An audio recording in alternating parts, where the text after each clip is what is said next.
If your BMW X3 is failing to launch Apple CarPlay, don't rush to the dealership just yet. Statistically, 8 out of 10 connectivity issues are resolved by simple software resets rather than actual hardware failures. Let us walk through the diagnostic steps to get your connection back online.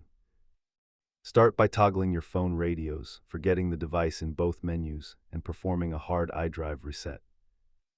Check these 3 common software culprits, including outdated firmware and hidden privacy restrictions.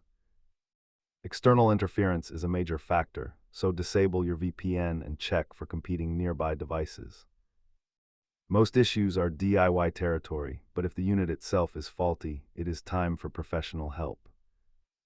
As you can see, software fixes are free, while hardware failures can get expensive quickly.